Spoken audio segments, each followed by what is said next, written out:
Hello and welcome back to Zapped to the Past and our coverage of the games that were reviewed in issue 3 of Zap 64. I am your host Adrian Mills and I am joined by my good friend and C64 evangelist Graham Raddings. Last week we looked at our first batch of games from this issue and were energised by the excellent Drop Zone, wondered who thought putting a kids' TV favourite in a dull sewer adventure in Roland's Rat Race, and had our senses well and truly abused by Circus Circus. If you haven't listened to last week's episode, then I suggest you go and do so. One last thing, pleased to know, is that there are a couple of swear words that do crop up every now and again. We're not the sweariest of podcasts, I have to say, but there is the odd little one that does slip through in the heat of the moment. It's nothing major, but if it is an issue, then obviously please be warned that the odd one will slip through. Let's get on with things. Graham, tell us what we have to look forward to in this episode. We have crammed a lot into this part. We get lost in Entombed. We look at the glam rockers that are in Taskmaster and wonder why. We wonder what on earth a Whirly Nerd is and how you could make a game from one. We dive into the classic that is Gribbly's Day Out. We wonder at the craziness of the Hunchbacks at the Olympics. Why they even did that, we don't know. And of course, we've got GhettoBlaster, Feature, Conan the Barbarian, Operation Swordfish, Boulderdash 2, and of course, Crapverts. We couldn't have packed more into this if we tried. Awesome. So let's get on with the games.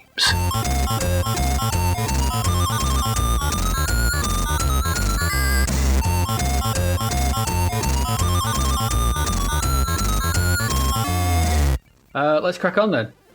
So we're going to crack into... Zap gave 2 gold medals this issue. This was the first time they'd done that. I'm not sure if they ever do it again. Maybe they do. I don't know. But their second gold medal was given to Ultimate Play the Game, the game Entombed. Entombed, I believe, is the first... What's his name? I can never remember his name. What's the character's name in it? I should have made a note of this. This is terrible podcasting. There's a guy he's in Black Witch, Entombed, Staff of Karna. He has a name? He has a name, yeah. The character has a name, yeah. He's a character. He's in all 3 of those games. Anyway, Entombed is ultimate C64, a range of adventure games. So Ultimate were known for their Spectrum games, let's face it. Your Sable Wolves, your Night Laws, and that kind of thing. They were known for these kind of these Stamper brothers made these incredible games on the Spectrum, these isometric arcade adventures or these top-down adventures. And on the C64, different thing. They went for a different route, and we got games like Entombed, Black Witch, Staff of Karnath, which would come later. Zap really liked Entombed. They gave it a gold medal. It's decent visuals. They're nice, they're big, they're bold, they're detailed. Basically what this game sees you as is an explorer in a jumpsuit of some description and a cap stuck beneath a pyramid or the Sphinx in a sort of maze like structure where you have to adventure your way through, finding some items and trying to figure out the puzzle to escape from underneath the maze and the the riddle of the Sphinx or whatever it is. I don't know. The visuals are big. They're colourful. They're nice. It's very smooth animation and nice scrolling. And it looks the part. And at first, this is quite nice. The opening room has a nice little puzzle where you've got to, for some reason, jump against an eye. Once you figure it out, okay, yeah, fine, and these two statues open up to allow you into the game proper. And at that point, you realise that this is utterly annoying. There's enemies constantly respawn. 4 enemies in particular. There's an annoying scorpion. There's a really fast mummy. There's a mosquito, and there's a raven. They just you wander around. Samey corridors full of hieroglyphics and stuff. To be fair, don't get me wrong, this looks nice and it runs really smoothly. This is some competent programming and everything like that. But the constant respawning of these enemies, it grows so tiring so quickly. It's not just energy sapping in the fact that your character in game has their energy sapped as they hit you. It energy saps you. You do have a way to overcome them. There's the first room you do find has a small little puzzle sort of thing where you got past. It actually was like a 3D Donkey Kong where you have to jump over essentially barrels as in rolling boulders, and you get to a chest and you get a whip. Because of the Commodore 64's lack of input, you have to switch between jumping or a whip. You can't do both. So because this is in 3D, so you can move up, down, left, right. The up is U, so you can't use that for jumps. So you've only got one button, and that's that. Once you get the whip, you can then whip the enemies. But they happen so fast. You then, on my playthrough, I then got to another room where there was a spider. I wandered around. There was a statue. I got around the back of the statue and got stuck on the geometry. Couldn't move. Couldn't get out. Done. I was just done. I did give it another crack. Tried going a different route. Thought, oh, maybe you got a different route to go, sort of thing. Didn't find a whip. Got killed. It's not fun. My opinion of this is this sort of thing is that I can't help but feel that that C64 owners wanted this to be good and in line with Ultimate Spectrum games. It was almost like a bit of envy for what the Stamper Brothers were putting out on the Spectrum, and they wanted Ultimate. They make great games, and I think this was a bit of king, the guy, the king with no clothes on, that kind of thing, and it's just not. It's nowhere. For me, this should have been nowhere close to a gold medal. I don't know. Maybe I'm being too harsh on it. I don't know, but I just could not. I couldn't. It was the constant respawning, and it's really samey.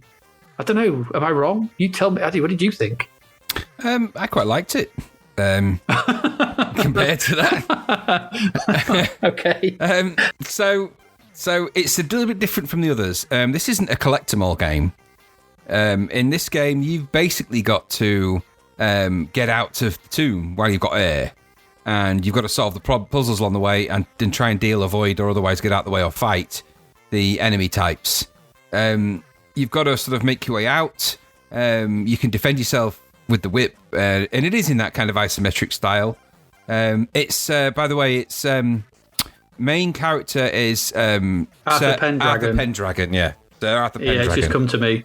So, and there's other games in this series if you like this kind of thing. This is different to the previous one. So Stafford Carnath wasn't quite like this, and neither of these games, by the way, were created by the Ultimate founders, Tim and Chris Stamper. These are Dave and Bob Thomas, Robert Thomas. I can't think it's Bob Thomas anyway, but either way, I think it was them that made this and the previous one. So there's a different approach to them. I'm not normally a fan of these things, but the kind of the super colourful graphics kind of hooked me, and it kind of really felt the part. I've always kind of liked Ultimate games. I don't know why, really. But I do. For some reason, even to this day, Attic Attack remains my absolute favourite Sinclair Spectra game of all time by a country mile. And Sabrewulf to some extent, but I like those kind of games. So this has that kind of appeal to me. It's got a central character, and you've got to do things to get out. The only letdown here, really, it is difficult. There's no denying that. It's a very tough game. And some of the sprites in the game are quite blocky and a bit basic. So some of your enemy types that come along, the beetles and the other things like that, they're just a bit, you just expect them to be a bit better. So even on that very opening screen where you've got those two sphinxes that sort of move left and right, I mean, they're just kind of really big, chunky, blocky. But you know what? If you just go with that and accept that that's the way this game plays it out, it actually runs pretty fast. But it is just a, get out the tomb before you die game. And you'll either like it and you'll play it till you get out the tomb, or you'll very quickly switch it off. There's no real middle ground with these games. It's an interesting pedigree of games that the Ultimate come out with. They seem to really embrace the arcade adventure style game, and seem to replicate that on pretty much everything they do. So you either like it or you don't. But unusually for me, I actually had a bit of time for this. I think just because I kind of got hooked in by the colours and the playing of it. I just, it kind of intrigued me. I wouldn't say it was something that I would go back to a lot. And it's funny enough, I didn't play any of them back in the day. I'd never played this. I'd never played Stafford Carnath. I've just avoided them. And I think because I associate Ultimate games with really small Spectrum style, graphics, high-res graphics and colour clashing, and I don't mind it really, even on those Sinclair games. They kind of work. I like the speed of Attic Attack. Attic Attack is a frantic, fast game, a really good little game. And Sabrewulf's the same. There's a lot of going on, there's a lot of movement, you're running around quite quick. And so I like that. And I think this is sort of like that, but not quite. But it's, it's okay. I would agree, though. I don't think it's a gold medal. I think that's being a bit over-generous, especially because they're quite critical of it as well. Rignall in Zapped doesn't particularly like the graphics either, so... I think overall, if they got an overall score or something, did it score higher than Drop Zone? Yeah, that's what I mean. I don't believe it's certainly not... if you'd have given this project to Archer McClain... Yeah, I think there's. I think you're right. There are things in it to be lauded, sort of thing. The big, bright, main sprite, the backgrounds, the smooth scrolling, the it's nice. Don't get me wrong. I'm not the presentational wise, and you could tell that there's some, in comparison to the horror that was Circus something. This is clearly well programmed and well put together and well made. It's just from a design point of view. This would have been much better sort of thing with less enemies. Let me explore. Let me think that this tomb is abandoned. Enemies should be used sparingly and at times be events, be things like, oh, you've got to press this. So it's like you're wandering around trying to figure stuff out. And would have been a bit more better, but some more puzzles. I mean, the Nightlore games, there's just sort of the isometric stuff. They're heavily puzzle based.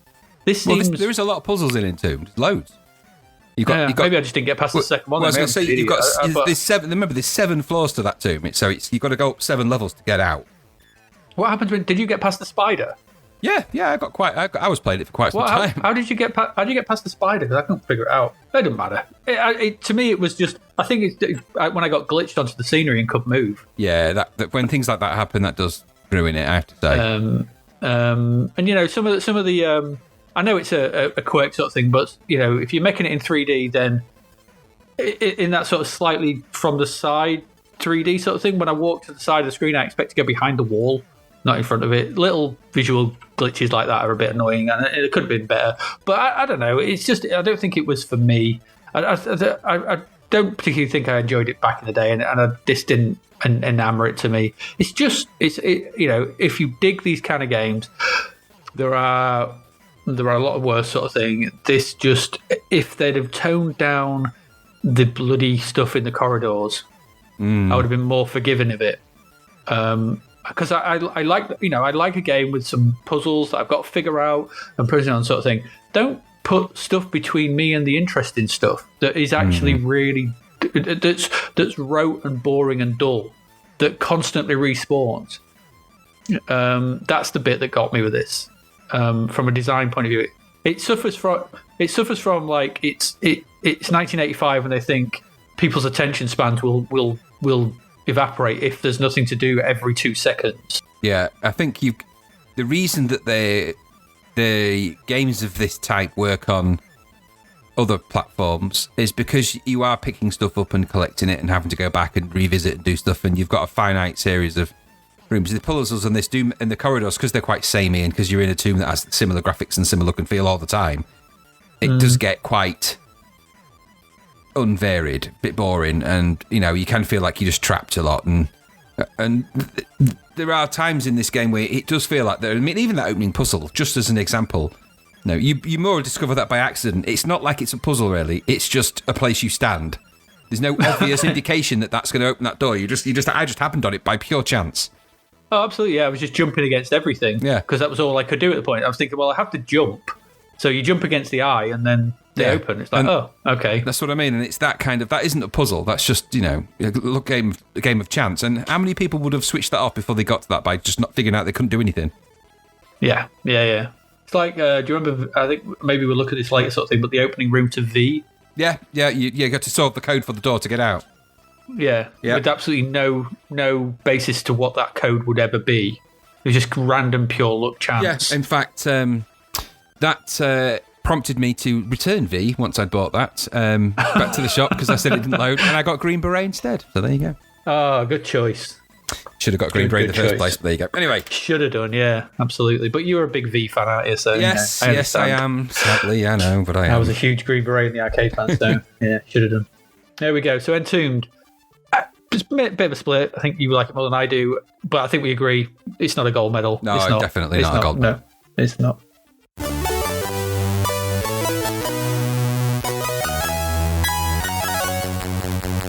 All right, let's move on. But whatever Entombed is sort of thing, it's better than our next one. So our next one is Taskmaster. not to be confused with the show on Dave and Channel 4. Yeah.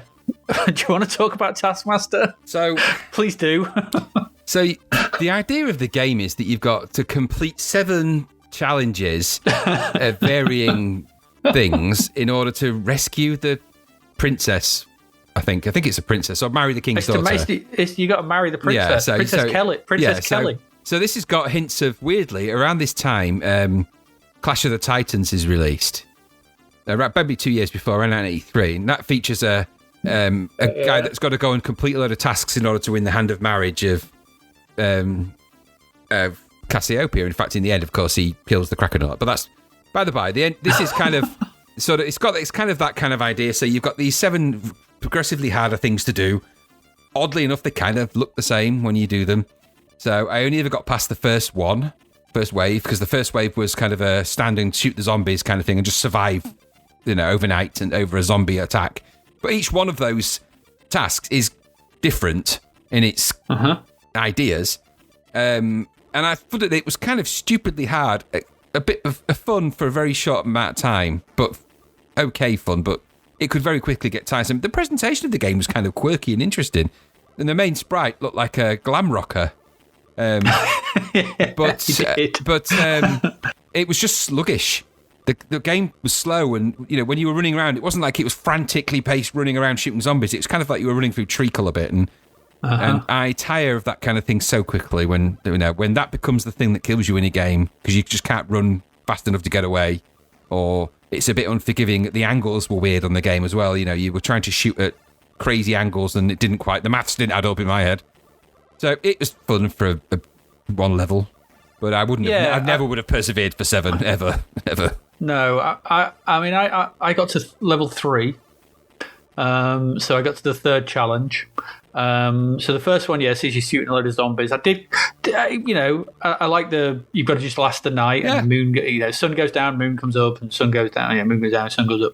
I did quite like the idea that you could shoot in 8 directions. I thought that was, nice sort of thing, and it had a sort of pseudo 3D-ish style sort of thing, and the zombies would get into a point sort of thing where once they were walking at you, they were walking at you in the right direction, so you kind of knew which way to shoot. Yeah. First level was pretty easy. You got through that. I was okay sort of thing. The second one, you had to shoot the wizard. Oh, that's right. Yeah, I died within about 4 seconds of that level. Yeah, I died first of all, and then the second one, so I managed to survive, and then just get a lucky shot. And he only takes 1 shot. So you kill the wizard. I managed to kill the wizard. The third one sees you... you have to pick up 4 cups that are scattered around the screen. And I think I can't remember, you're avoiding something, whether it's bats or spiders or something like that.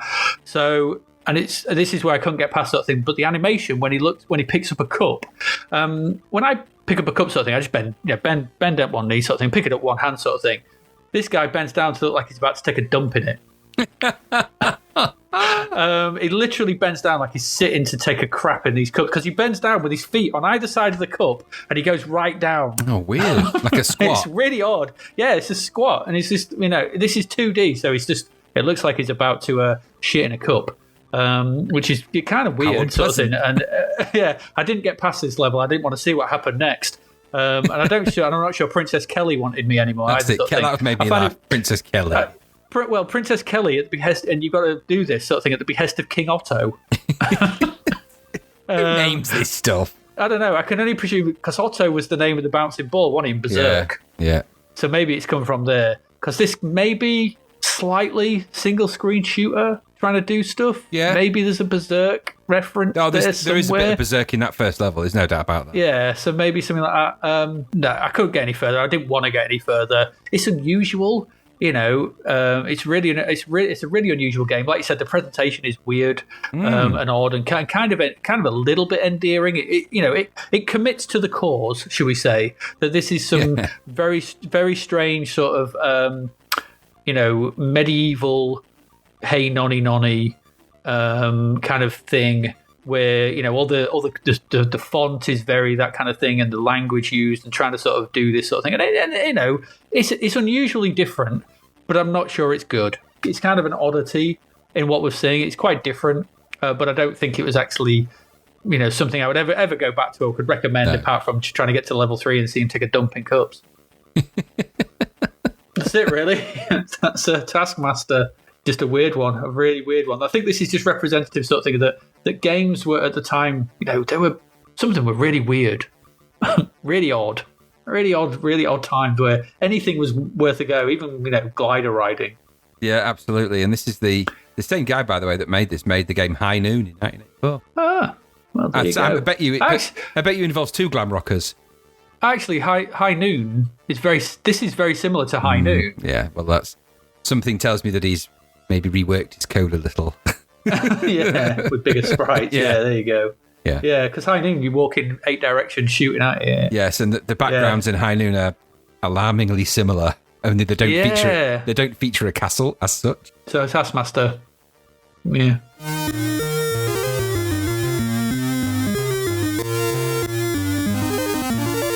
All right, so our final one in this section is the strangely titled Whirly Nerd. This rang a bell somewhere in my head, sort of thing, but I never played it. Didn't know anything about it. Gave it a go. It's a strange old game. It's a platformer.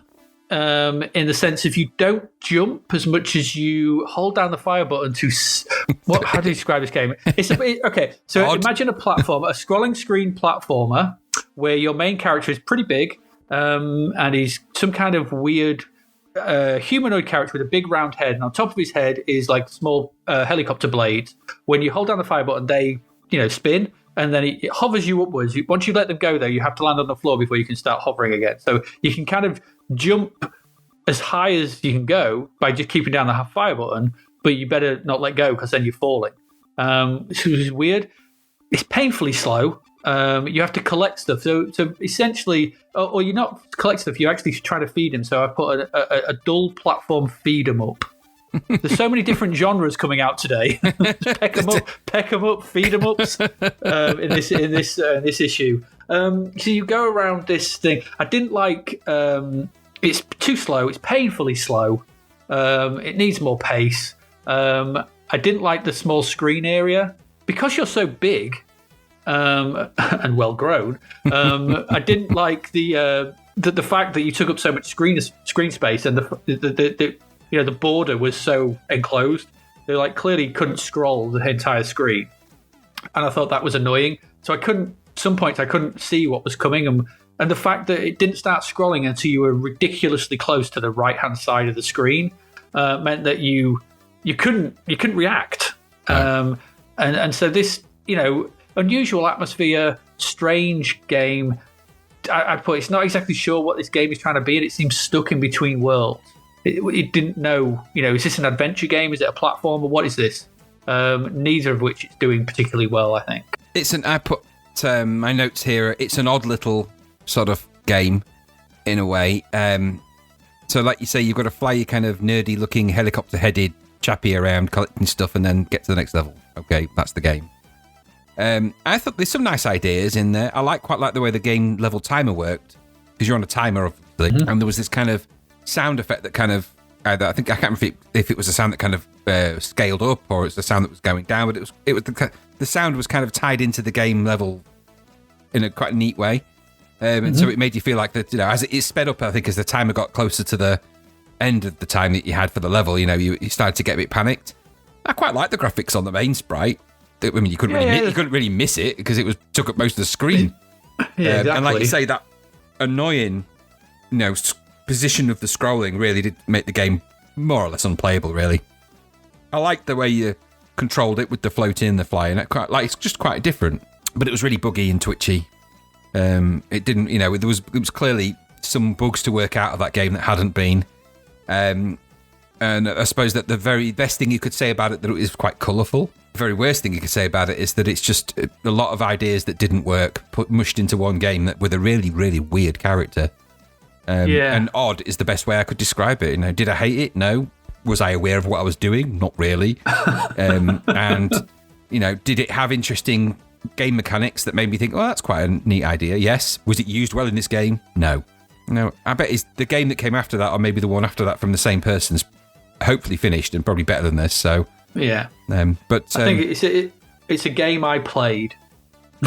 Yes, I played it. Would I go back to it now? There you go. And I think it's one of those games where they've created a character or somebody created a character, and they really sort of really bought into it themselves, and just assumed that because it's kind of cute looking, everyone likes Whirly Nerds, and it's like, no, they don't. Yeah, what is a Whirly Nerd? Well, exactly. It's evidently a round-headed helicopter-headed. I don't know. And like you say, it's almost hard to describe what it is. It's like it is an eat 'em up, I guess. It's a stuff of nightmare, that Whirly Nerd. Well, it is. It's just there's some nice touches to this game. But it's just they're not in the right places. In the places where you need to make the really good things happen, it doesn't work and doesn't do it. In the places where it doesn't need to do things, it actually does those quite well. So exploring new control mechanisms in a game that is unfinished is not a good idea. But do other stuff and make the game better before you stick all the complexity of floating and not floating and jumping and not jumping and all that in it. It's just a game I played. I can't go out. It didn't make me angry. It didn't annoy me. It's just there, isn't it? Yeah, it's just a bit bland and a bit bland. It's stuck and slow and just like Yeah. It's there's some interesting ideas that don't come off. Yeah, exactly correct. Yeah. All right, there we go. So that's Whirly Nerd, Taskmaster, and Entombed. Yeah, I think you liked Entombed more than I did. But Taskmaster was unusual. There we go. Okay, so we're going to come back in a moment after this, where we're going to look at film and TV in July 1985. So stay with us.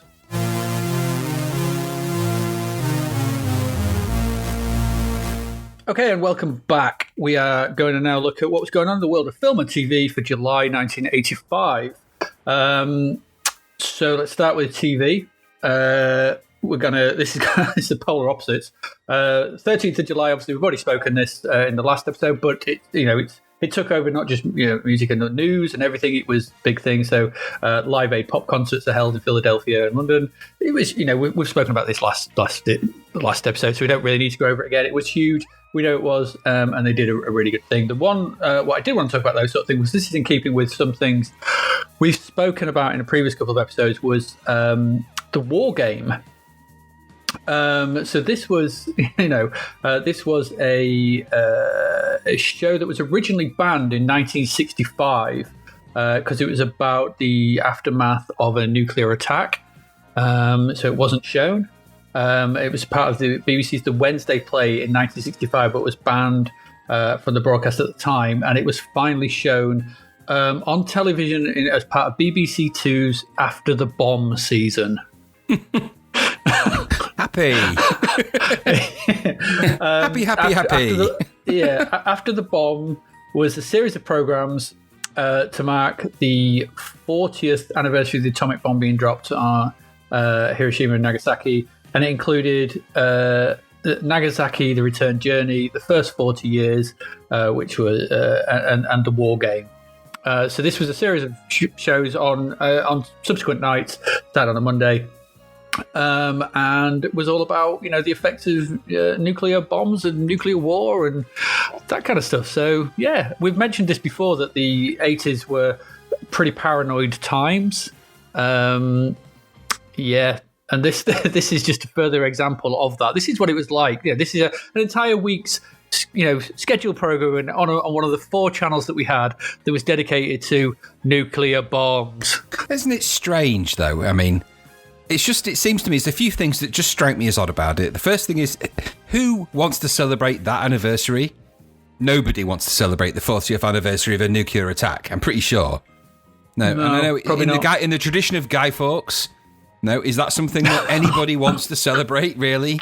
Well, no. At least Guy Fawkes didn't blow it up. No, that's what I mean. He was stopped. Wasn't he? It's celebrating a failure, in fact. But so, firstly, there was who wants to celebrate. My notes of this were who wants to celebrate the 40th anniversary of an atomic explosion. Okay, maybe there's some niche market for that. Secondly, in a same month that you're doing a Live Aid concert to benefit of a charity concert essentially that's benefiting millions of people around the world and all of those things and all of that, to then double that up with the meaningful part of that, and then double that up with this idea of celebrating nuclear attack, just seems a bit counterintuitive of the but it's BBC Two did go for a bleak phase. They did. I know. In that mid to early 80s, there was the BBC Two bleakness. Channel 4 joined in a bit with it later, but not what you call happy, that, is it? It's not, no. I mean, and that's the thing, isn't it? It's just, this is what we were as kids, sort of thing. This may not be what, but what else, I don't know what was on BBC at the time. There's probably Panorama or something about joblessness. The 80s were pretty bleak in the UK. Well, I think what they're trying to do is, because there wasn't news around at the time of that. Not really. There was news reels, but there wasn't news about it. So nobody really knew what the outcome would be of a nuclear attack. Nobody done one before. So, so there has never been one. So 40 years later, nobody would have known what would have going to happen 40 years later. You could predict, lots of agonising death, potentially, and radiation poisoning. But there's probably some really amazing survival stories in there as well and all that kind of thing. But just seems, the 80s were obsessed with it, and then even when this dies off, they just replace it with something even more globally deadly. So yeah. There you go. That's your TV highlights for July 1985. There were probably other stuff going on, but who cares? They were it comes to something when it took 20 years for a TV show based around thingy to be shown, but yeah, that was what it was. In the world of films, released in the UK this month. We had Return to Oz. Did you ever like Return to Oz? I didn't really like The Wizard of Oz that much. It's all right. But Return to Oz was weird. Really weird. Really weird. I remember the round guy. the round tin man. TikTok, yeah. I think it was seen as some kind of, big special effects extravaganza type thing. And like, going back to Oz. And I don't know, I think it was misjudged. I don't think people I don't think, there is a huge affinity for the Wizard of Oz, and whether you like it or not, I think all right. There's some amazing stuff in it. I think it does some things very, very cleverly. I mean, it's become, I don't know, it's just become one of those films, hasn't it? It's one of those things. It's kind of a cultural benchmark, touchstone, whatever you want to call it. I think Return to Oz came and went. Yeah, and that was it, really. Yeah. Unlike our next one, which was Police Academy 2, their first assignment. Is this the rare occasion when the sequel's better than the original? Is it? Are you sure? I don't know. Do you know what? They're all kind of one film, one continuous film for me. They're all kind of the same. Is the second one the Where Are My Eyebrows? Is that the second one, or is that the third one? That might be the third one. The second one is where there's the gang. It's got Steve Guttenberg in it. It's where he joins the gang to infiltrates the gang as an undercover, and I think he has some really stupid gang name. I can't remember it now, but it's got that guy, quite a famous American comedian in it. He's in Scrooged as well. He plays the character in that. He's kind of it's yeah. That's the guy. Yeah, he plays the sort of the main bad guy in it, and it's just the usual Police Academy hijinks. I think this is the one with where it's got the not on broccoli. Oh dear. So, which ironically, sort of thing that the guy, he would actually go on to join the Police Academy in Police Academy 3, didn't he? He did. He becomes a member. He flips sides, sort of thing. It also has, the obligatory "aren't gay bars funny?" With the blue oyster and the sort of the subtle homophobia and stuff. That God, we've gone into a gay bar. This is terrible. There's a man in chaps. It does suffer from the jokes that went on too long. So it's got a really tall black guy in it called Hightower. It's got a really squeaky voiced woman in it called Squeaky Voice Woman, who will then shout at the end. Who will then suddenly find a really loud voice. It's got Tackleberry, the gun-toting crazy that shoots everything on. Yeah. And and those characters are either endearing for you. They are in the first film. They're just kind of a bit of a boring joke too far here. There was a change in tone, wasn't there, from the first to the second one? I think the first one was a bit more of a sort of one of those. There was a bit more boobage, should we say, in the first film. So it was a bit more, that kind of like, it was probably a 15 and AA or whatever it was back then. Yeah. So it was a bit more risque and a bit more like, there's a bit more sexiness and a bit thing. And they toned that down completely. I mean, there's the blowjob joke in the first one sort of thing. Yeah. And that sort of thing. And in Police Academy 2, they completely toned that down and tried to make it more sort of, PG family friendly comedy. Which then set the tone for obviously the subsequent million sequels. Is it better? I don't know. I mean, there's the bit where he bites a horse's ass in the first one, sort of thing, which is amazing. So, see, I thought that was the second one, but they all blend into one continuous film. Someone get a proctologist. Yeah, but I can't remember if the second one's got the same commandant. It's got Lazard, but does it have the sergeant in it, or is this one Mauser in this one? Or many. Yeah, so they all kind of become one continuous film for me. So there's, I wait for the bits that I think are funny when I always watch it when it's on some stupid reason. And I just sit there waiting for the bits I've seen a million times and laughed at. So I could just cut to those bits really. With the miracle of modern technology, I don't need to watch the parts that I've watched over and over again that I don't like. There you go. Moving on, Police Academy 2 came out. I did go to the cinema to see that. I went to see that with... did I go see that with Gary? I don't know. I'm sure it was a PG. I can't remember. The Coca-Cola Kid is our next film. Do you know this film? Nope, never seen it. No, neither have I. I'm hensing it might be sponsored. Supposedly, I read the plot on IMDb, and it's something about... some guy in Australia who finds a place that doesn't have Coca-Cola, so he tries to advertise it or something. I don't know. Yeah, I'm guessing it's a product placement nightmare. Like Mac and Me. But it was released. I have nothing to say about it because I have no knowledge of it. So and the last one that was released, and I find it amazing that this got a cinema release. Was a film called Loose Screws, which is actually Screwballs 2. Goodness me. So Screwballs, this is if you don't know, Screwballs was the sort of Porky's, Screwballs, Lemon Popsicle sort of high, frat comedy, wasn't it? Frat comedy, but sort of riffing off Animal House. Yeah. In the wake of Animal House's success, there was loads of films about horny, teenage American boys trying to have sex. In various ways with many, and that was it really. And there was just a slew of these films came out. And I'm amazed that this got a cinema release and not just straight to video. Unbelievable. There was loads of them as well. There was loads. As soon as Animal House really set the benchmark for them all. And then these sort of slapstick, screwball, frat comedies. There was King Frat. There was, there was loads of them. I don't know if there was Animal House and then Porky's. Yeah. In the way that sort of in horror films like Halloween, and then you had Halloween was the sort of benchmark, and then you had Friday the 13th, and all the crap ones copied Friday the 13th rather than the good one, which was Halloween. So I think it was a similar sort of thing in that you had, my memory may be jaded sort of thing, and film stories may thingy, but I seem to think you had Animal House, then Porky's, and then everything just riffed off Porky's. Yeah, I believe you're right. There was just a load of cheap imitations, really, with oftentimes one or maybe two of the actors from each of the films maybe made it into one of them as a cameo or as a bit part. Yeah. So, featuring the guy from, and there was loads of them, and most of them were crap.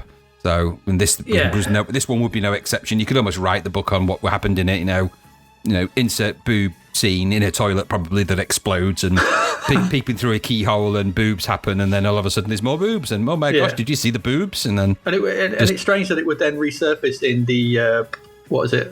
What were the pie films? American Pie films. Yeah, yes. It's that gross out comedy idea, isn't it? I think they call them. It is. These are the precursors to those sort of thing, and they it's high school kids wanting to have sex. Yeah, and in fact, if you think about it, even a film that we both are like that isn't in this list, but one that everyone should watch is called Amazon Women on the Moon.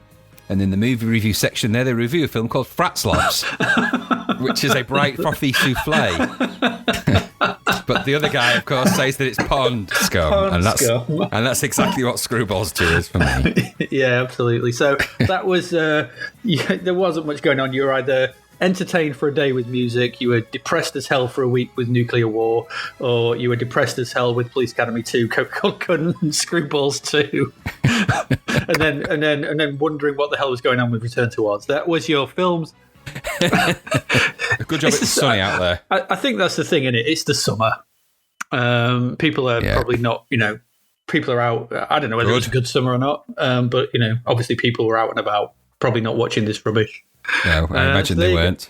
So there you go. Films, TV, July 1985. I hope you enjoyed that.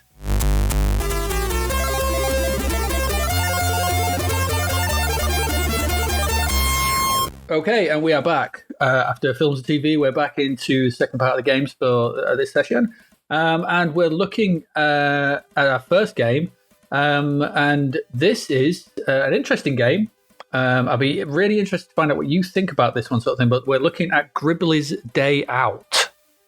This is, I think, is it his first game? I don't know. This is Andrew Braybook, an Andrew Braybook joint.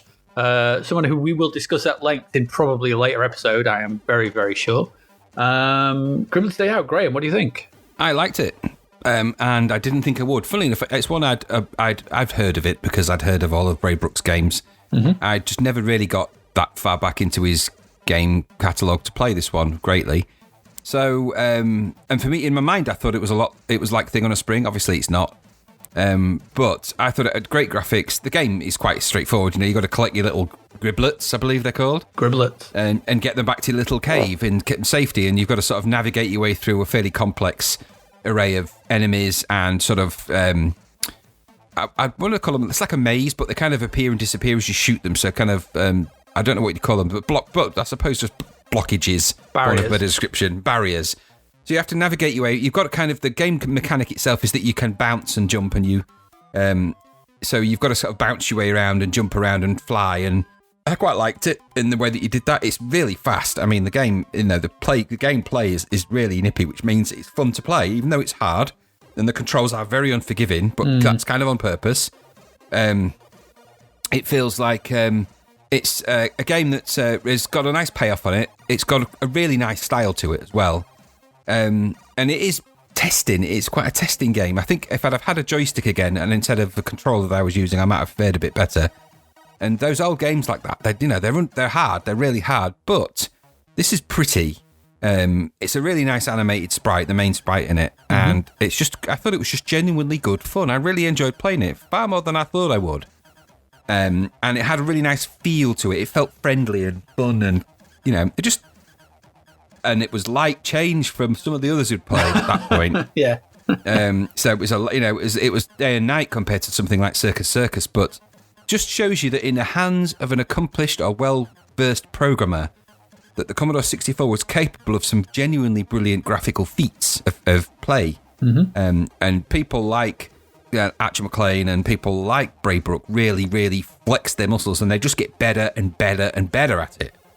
So for me, Gribbly's Day Out was a real win. I think it deserved the gold that it didn't get. I think it was unfair to give this a sizzler. I think it perhaps deserved I think it deserved more than perhaps they gave it, especially considering there's an entire feature on the program in the same magazine. But maybe that's why. Or maybe they looked at it and thought it's very samey, because you could look at it and say, actually, this is, you're doing the same thing over and over and over again. But you could argue that Entombed is no different to that. Entombed is. No, I don't know. What did you think? Yeah, I mean, I played it back in the day. I remember liking it quite a bit. I do. I think it's a digital game in need of analog input. Is one of the things that I would like. I would really like, because I think the hover control, the flying control sort of thing, it's just a bit too fiddly with a digital input. Yeah. It's either on or off. With some nice. There's a great game in here. The controls are just a bit too annoying, and I thought again we spoke about this before, sort of thing.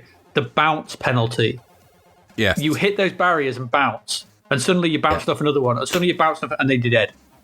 And the penalty for that is so harsh. That's what kind of put me off. You don't. I think you don't turn each, because the barrier is made up of triangles, isn't it? And each one has there's 3 nodes in it. So you can go up there and press the fire button and turn them off and on to navigate your way through it. That's right. Which is clever, which I really like, that sort of thing. But the space you've got to navigate within those triangles is so small that the digital controls and trying to hit the right one, it's just a bit too fiddly. It's like there's a really great idea here that's almost before its time. It needed an analog control.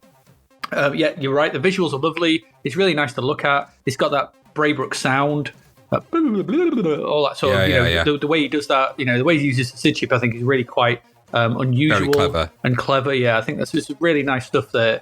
And it's it is pleasant to look at. It's, I like the design of the Gribblets and the Gribbly, and Gribbly.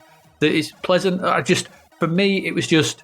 I think a Sizzler is right, because I think there is a great game here, sort of thing. I just think that it needed something, just navigation wise, sort of thing. Just needed, and you blow bubbles and things like that, and you can shoot stuff. I just found myself painfully trying to navigate those triangular spaces, and that just it put me off a bit, because I just found it so hard to have that precise control that I was hoping for. Analog, a bit of analog input sort of thing, where you can just hover nicely and move slowly. But you're digital, aren't you? So you're off and on. It's 1 or 0. You can't. And I think that to me is what just pulled it down a bit. It's a game in search of a better control system. Yeah, I think you're right. And it's it's early days, and this is, I think it might be his very first foray onto the Commodore 64. And if you're going to make an entrance, do it that way. There were greater things to come from Braybrook. Yeah, absolutely. Without a doubt. Wrong. So I think so maybe to get a gold medal, like you say, for his first game might have been a bit over the top, but it certainly deserved its Sizzler. And you know what? You're looking at a very gifted programmer doing his thing again, and we've already seen others when they do flex their muscles, they're great at this sort of stuff. And I think the great thing about this game sort of thing is its polish. It's finished. Yes. You can clearly see this is finished and polished and tested to the nth degree. And you'll see that in his later games like Parador and things like that. But Gribbly Day Out feels like someone has tested this and played it and knows, and that there is, a smoother to it. That scrolling is so nice. It's so smooth and so pleasant. And just the feel of actually moving around when you can move around freely is pleasant. And I like the dual mechanic, land on the floor and suddenly you can move past everything by bouncing along. That's really nice. There's some really, that kind of dual control method, and it works. Absolutely. It's seamless. It's really clever. Yeah. When you're in the middle of a jump, you just push up and you start floating. You have a completely different control method. Stuff can now attack you and hurt you, sort of thing. Or when you're on the floor, something, you just bounce straight through it. It's great. All that stuff's great. It's just I would have liked less barriers. I think I just wanted a bit more of an open playing area when I was playing. I think that would have been better. Just from my point of view, I don't know. But it is good. It is very good. And I think there's like we said, there's a lot more to come from him. Absolutely, which I'm looking forward to talking about. So that's Gribbly's Day Out. We like that. We do like that. It is worth a look. So go do that.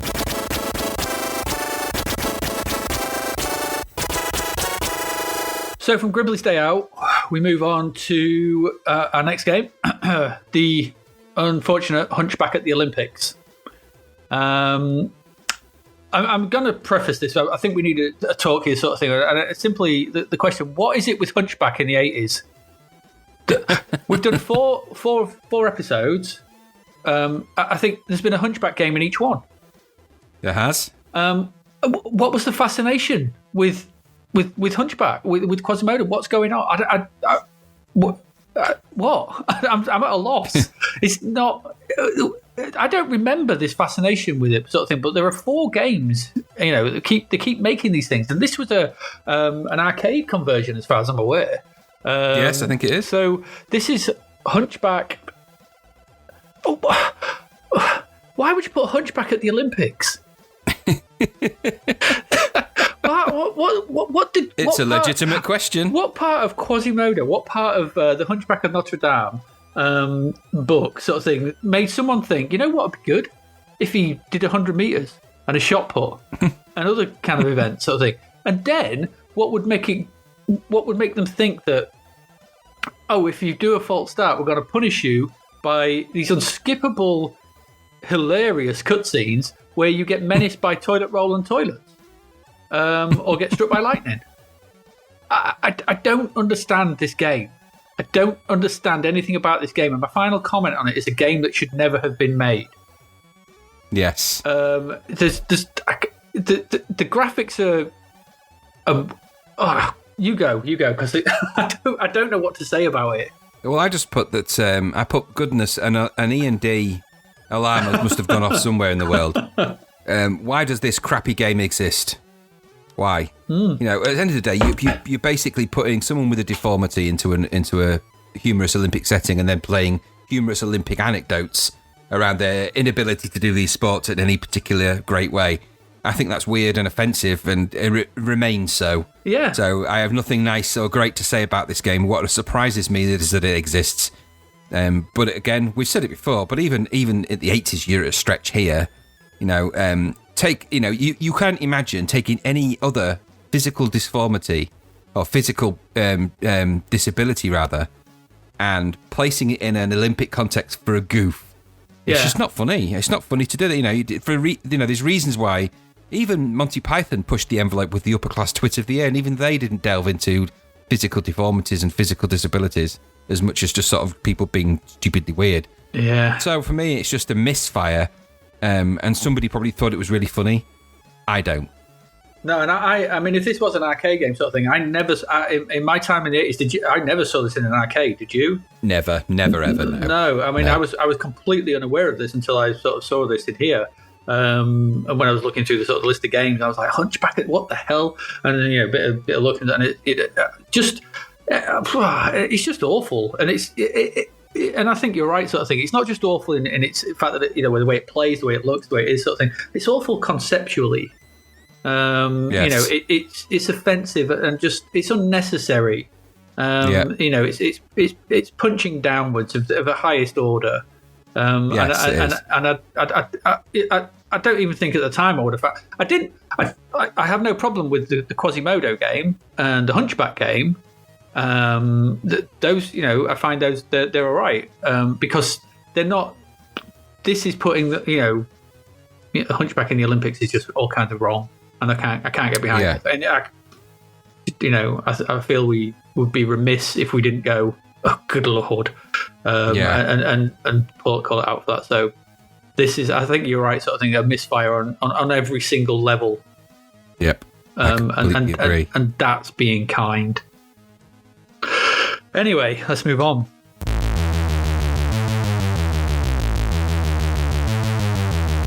We mentioned this in our Crapverts last in the first part. This is GhettoBlaster.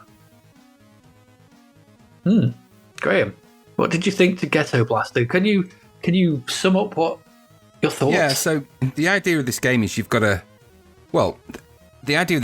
collect tapes. Demo tapes, and then take them, I think, to a record executive. I think that's the premise. Yeah. And in order to do that, you wander around the streets with a GhettoBlaster on your shoulder, and you're able to make people dance by playing music at them. You've got to get batteries for your GhettoBlaster. You can go in shops and go into houses, pick up the tapes and collect things. And guess what? You roam around a maze type of environment collecting stuff. Another one. Another one of those. So that's the premise of this game. Graphically, it's okay. Kind of squat.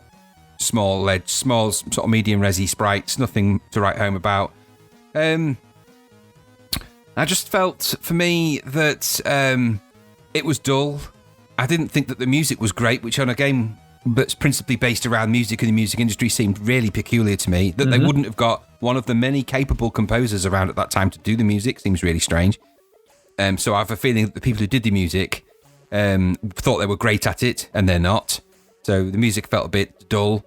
In order to play the music, of course, you needed the battery, so a certain percentage of the game is sound-free, which is a bit weird on a game that's reliant on you being able to make people dance and stuff for part of its gameplay. And then there was the bigger question mark for me here was an ethical question, and a game that's set in a very culturally diverse world, and whether that they were going for trying to make a point with something, or whether they were just playing stereotypes and spot the stereotype. And it treads a very fine line for me with that.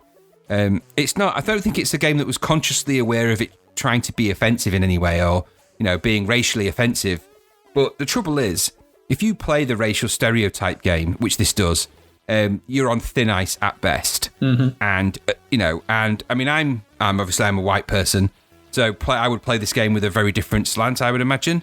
But I would worry that a black person playing it might quite easily be offended by some of the stereotypical ideas that are in it, like that there's black people looting shops and being chased by police and stuff like that. They even use the term white boys in it, I think, at some point. It's just, I think there's a language and a tonality to it which I found uncomfortable. And I don't think it's necessarily intentional because of the time, and perhaps the people were young who made it, and perhaps they were trying to speak to the youth of that time with, YOOF youth. But I think this appealed to a certain niche area of London because the game's set in a certain niche area of London. Mm-hmm. And I suspect that there's probably a certain niche area of London's population that would have liked it maybe at that time, but it just seemed to me that they got the term GhettoBlaster, thrown a load of stereotypes in it, and stereotypical things that those stereotypes might be doing and listening to, and try to concoct something roughly about games and the music industry. And, it was certainly better than the last attempt at this, which was Give My Regards to Broad Street, which was arguably a similar sort of game. Yes, it was. Yeah, I was thinking that while playing it. But for me, it didn't work. But, the game worked, as in it loaded and played, but it just didn't feel like a really interesting game. And I questioned its use of stereotypes quite heavily. Yeah, I've not sort of focused. I think you focus. You're right to mention that sort of thing. And I don't think I've got much to add. In fact, I agree. You're spot on, and I did find it a bit weird. When I saw the advert for it and I saw it was in this issue, I thought this is going to be an interesting one to look at to see exactly what it does, and it didn't do anything particularly interesting. I thought there's some weird stuff in it, some odd stuff. It's another flick screen collect 'em up. It's another one of those. You go into flashing doors, into houses, find tapes, and moves it around. It's okay. There are weird gameplay sections. The one thing I put is it's not offensive in the way it plays, which I think is me sort of saying in every other way it might very well be. And it's got a decent central conceit, and I liked that what you were trying to do. I think you've covered that sort of thing, but it's just not. I didn't think it was very well communicated. Yes, what you were supposed to be doing, and very, very quickly I got very lost. Random, in fact, I went down a back alley that seemed to never end, and then you come back out and you just where you started. I was like, well, that was pointless. The one thing I did like though, did you go in the park? No, I don't believe. If I did, I don't remember what it was like.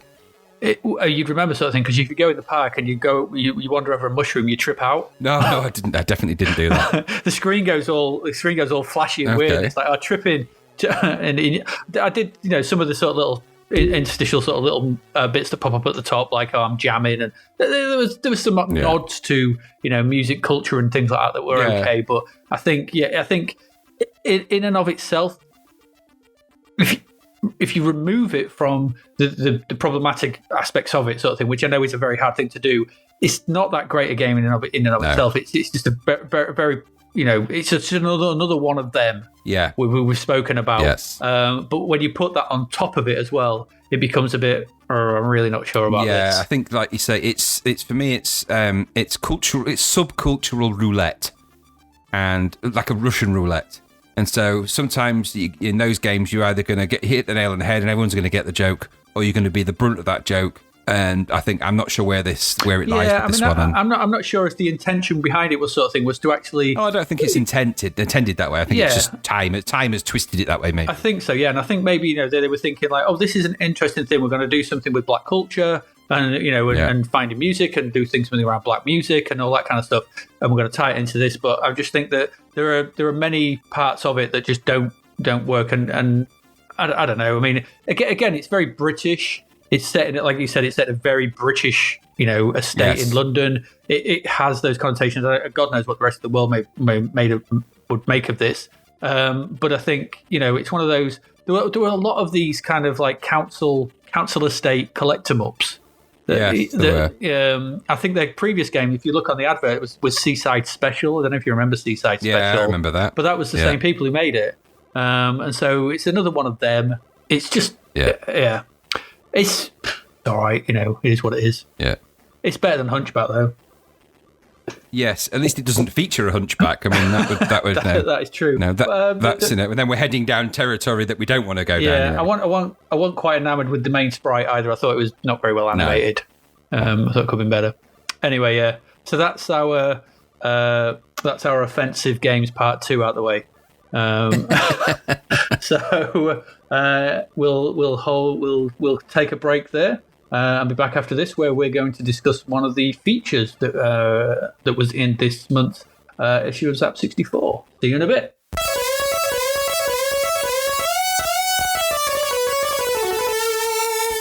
Okay, welcome back.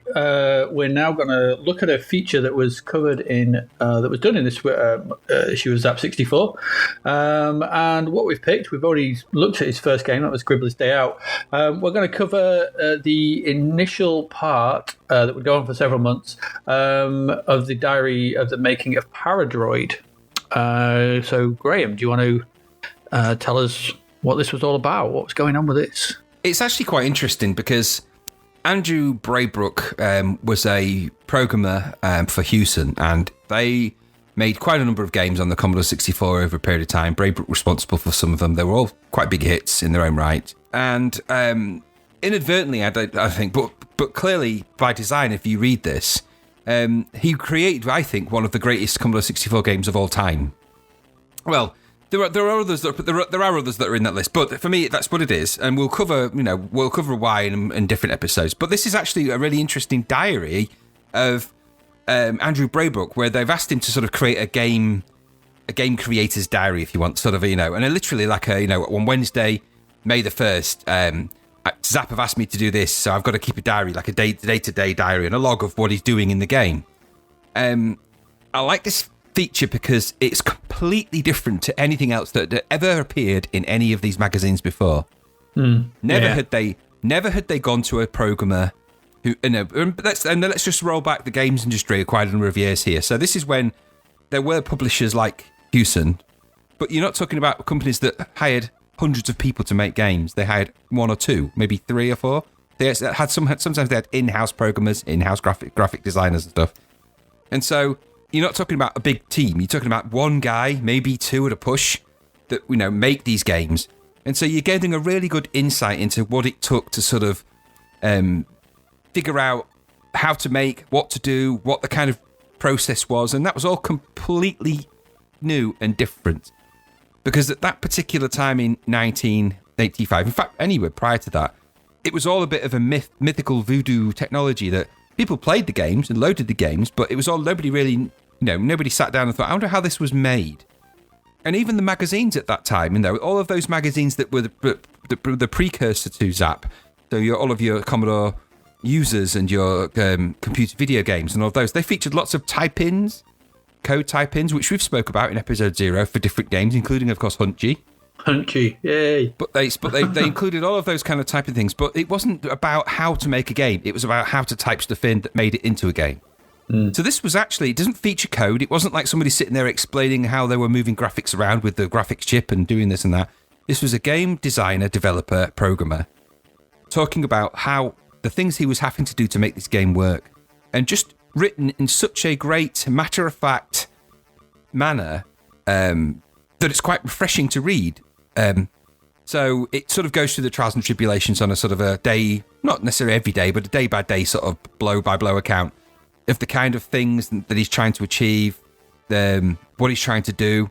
And I just found that as a feature really fascinating, and it's something that they carry on with. So this is the beginning of this, but it goes over a period of a few months, right up until the release, I think, of Paradroid.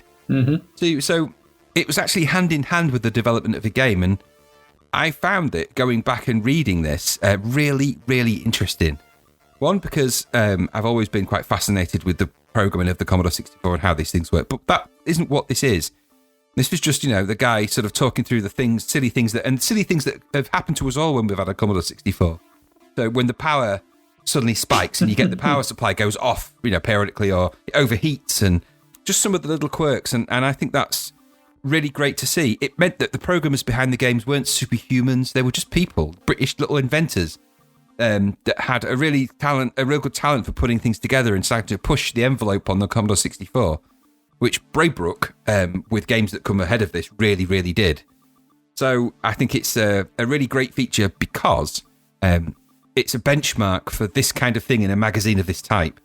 And it shows that they weren't just about game sales and about that. They were about everything to do with the Commodore 64. They embraced the Commodore 64 with Zapped in such an amazing way that it made you want to be part of that.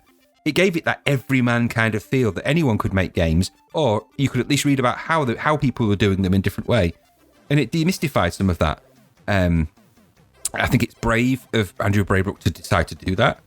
It's different to the Jeff Minter things, because Jeff Minter had regular features, but they were kind of more moans and whinges about the games industry at the time, and there weren't enough camels and things, probably.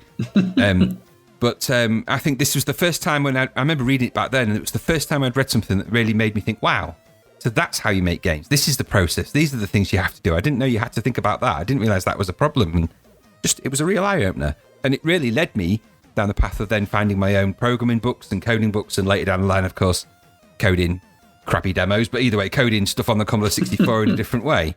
And it led me down that path. It was just great. And that's why I think he's a great feature. Did you read through the feature? Did you find it like that? Yeah, absolutely. Because it was one of those things I remember devouring at the time. I loved it, and was really interested in the nuts and bolts of. You look back on this sort of thing at the sort of ideas around early, game design tenets and stuff like that, and how to sort of engage with the player and how to make things work. And from it's the way it's written is really quite, it's almost, I don't know, they're not long diary excerpts for each one. I mean, it's just a couple of pages, but he manages to cram so much sort of character of what was going on in the creation of the game for that month and that day, and just what was happening. I mean, the little things about the shatterproof ruler and things like that, and the cat, and things like that, and like you said, the power spike, and getting annoyed that having a fight about the visuals and the visual stylings and trying stuff out and what would work and what doesn't, and this kind of. You would just come to games back then, and they were just there in front of you. You didn't think about them being made; they were just there. You didn't think about 20-odd-year-old men in a bedroom or in somewhere sort of thing, programming and slaving away for several months trying to make this, and you just get them on a turbo tape load and just play them. There was none of the thought process behind it. I just didn't. Reading this, humanized for me the process of game creation. It was a real eye opener. And I think Braybrook was a really, really good choice, because whether they knew it or not, they found someone who was personable, and could encapsulate the challenges of making a game. No, I've made games, and I know that those challenges, those things when days go wrong and days go right, and Braybrook just. Through maybe it was pure luck or pure fluke. I don't know how much these were edited, but Braybrook had a way of encapsulating, in a really down to earth way, that process from day to day of just doing the things you need to do, because making a game is really mundane. It's just a lot of hard slog to get things to work. And everything you add on to the things you already got is got to break something beneath it. And that's what I really like about this. It's like, there's a great bit where he says, at the moment, I know it seems to be working, but I know it hates me enough to know that there's something within it that's going to break. It's just holding it back. And that is such a great, if you've ever done something where you're putting code on top of code on top of code on top of code, that somewhere along the line, something you've done right now, something is not going to interface with something, it's great. I loved it. I think this is, and I think even at the time, I was very, very enamored with any kind of design process, because I think I've liked to create stuff, write stuff, make stuff all my life, sort of thing. And hearing someone do stuff, reading someone lay that process out was just like, this is great. I loved it. I think it's a great feature, a great article, and really, like you said, I think it's really brave of Zapp, because I think Zapp. Had a bit of an image that they were just about playing games, innit? And that they were seen as this sort of like, laddies sort of thing, just some teenage boys just playing games and writing a load of stuff, and they were seen as, I think they were looked down upon by other magazines. They said Crash sort of thing by Commodore users, Spectrum users, CBG, like, well, you don't include type 'em ups and stuff. You're not proper magazine. Yeah. And so they responded in a way that went, actually, you know what? This is way more interesting.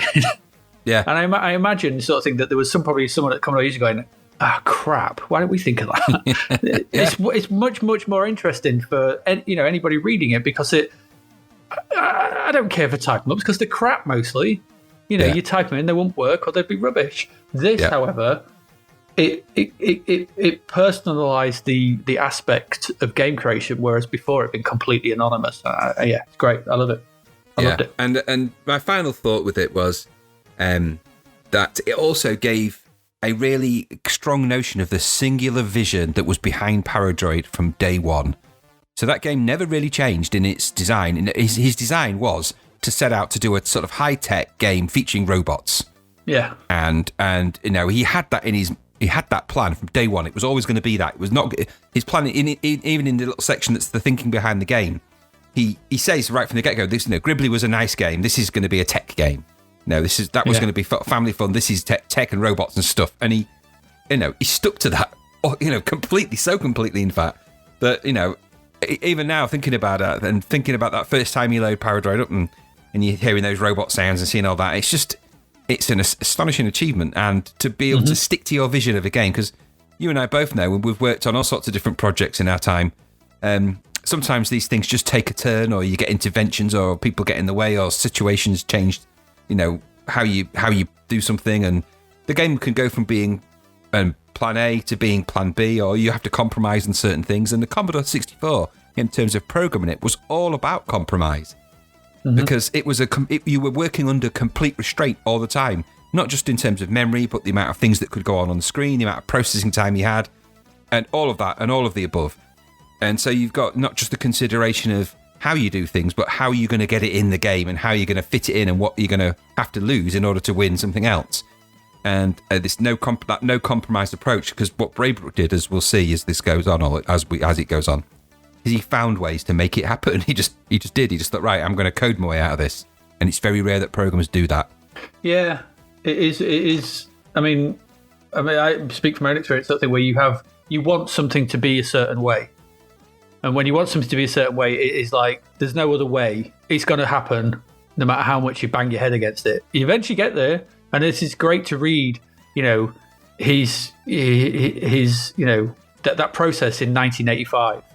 It just, in today's era of, 1,000 people working on a game sort of thing, this kind of singular vision is probably incredibly rare. And I think it's still a great read, and it's knowing the end product. I wonder what would happen, sort of thing, if the end products had been crap. Yeah. Whether we'd look on this and go, "Oh God, what was he on about?" It turns out it wasn't. So but no, it is a great feature, and it's a great ongoing feature, and it's one they do revisit with other developers as well. And I think Zapped hit on a really good idea here. I mean, it's just. It's early Twitch, and stuff. It's early streaming your coding processes. This is what it is. Yeah. It's people putting stuff up on Twitter. Look what I've done today. This is what I've done. I've worked on this. And this is your early examples of that. So that's our feature, the Birth of Paradroid. It's a great feature. If you can get these apps, go read it. It's good. There we go. That's our feature section. On that, we'll move on into our last selection of games from this issue.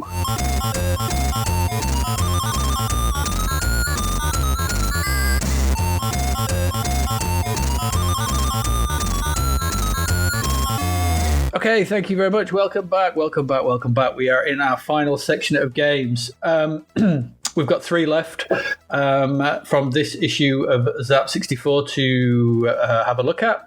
And the first one we're going to look at is one I couldn't actually get to run. So I did watch a YouTube play of it, which, as we all know in these days and age, is just as good as playing it. But hey-ho. So that first game, and I really did want to play this, but it's Conan. Yeah. You really didn't. Conan. No, I really did. Conan, for I don't know. It's not for my sins. I don't care. Conan the Barbarian is still one of my favorite, if not probably my favorite film of all time. For whatever reason, it's just amazing. And I really wanted to see what a C64 version of Conan was like. And so I was disappointed when I couldn't get it to run. You did get it to run, though. I did. And so So Graham, tell us all about Conan, the C64 game. So you play Conan in the game. The idea is that you explore platforms and collect stuff in order to get to the top of the platform. You have to climb ladders, essentially, to get to the top of the platform, to go across to get to the next screen where there's more ladders, more hazards, as in the form of bats. That's the game. I remember that in Conan the Barbarian. That's very similar. That's exactly what happens in Conan the Barbarian. That is essentially the game. Now, how that relates to Conan the Barbarian, I don't know. The sprites in the game are tiny, which kind of undermines the massiveness of Conan the Barbarian, being a giant muscular barbarian. Because if this is based on anything to do with Conan, and whether it's the Savage Sword of Conan or whether it's the Conan films or whatever, for reasons that I'm not sure of, apart from the fact that it must be just convenient in terms of being able to create a game up that's on platforms, they turned what is fighting fantasy sword and sorcery adventure series into a boring platform climb the ladders game with really tiny sprites and really weird colour schemes.